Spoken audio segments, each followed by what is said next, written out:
Marvel has a great tradition of listening to the audience and seeing what characters resonate with the fandom. You can go back to the comic books and see characters like Wolverine, who appeared in Incredible Hulk, kind of lighting a fire within the fan base and growing and becoming an X-Man and a huge iconic character in his own right. And Agatha's no different. She is a side character. She was a villain in WandaVision, but Jack Schaefer's vision and the way Kathryn Hahn embodied that character on screen made her an undeniable icon that we wanted to see more of in her own series. Jack Schaefer is one of the most remarkable filmmakers I've ever had the honor to work with.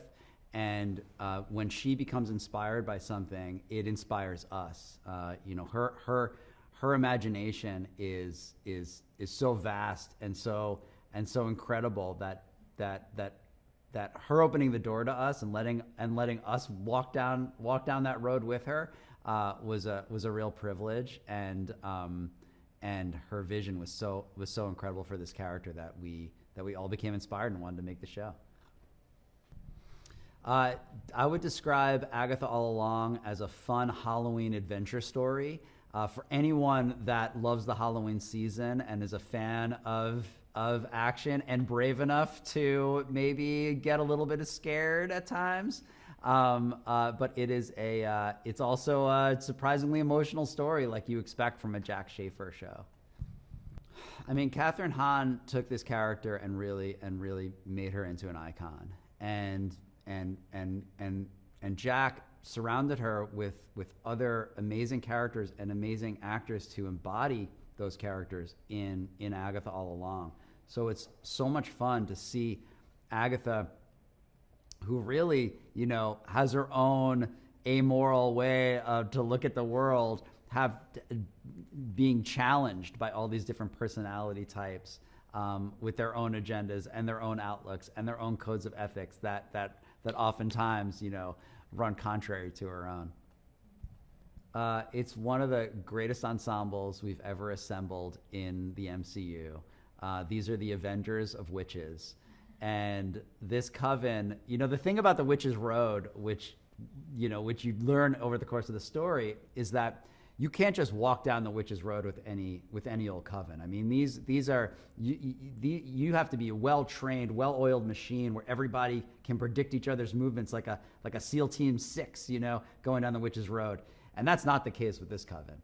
They are assembled very quickly. They don't get along. They don't like each other. They don't know each other. They are not prepared at all for the challenges that await them. And that really brings about a lot of incredible drama and comedy along the journey.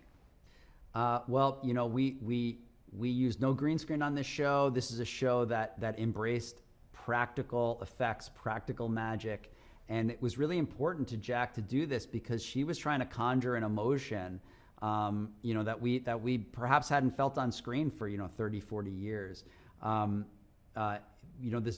This realistic, tactile, dark fantasy feeling of the movies of the 70s and 80s and the techniques that they used back then to create larger than life effects.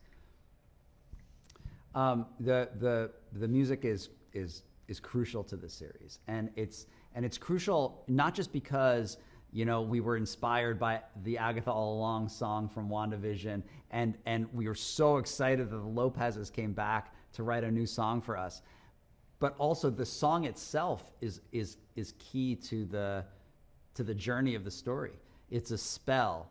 It has a function. It has different meanings. It has different meanings for each character, and as the show unfurls and you learn the deeper messaging of this song in how it informs the story and informs these character journeys, it takes on a much deeper emotional resonance than just a theme song would. I think that they should expect a fun adventure story, a lot of surprises, a lot of thrills, a lot of laughs, and some real emotional heft that only Jack Schaefer could bring to the screen.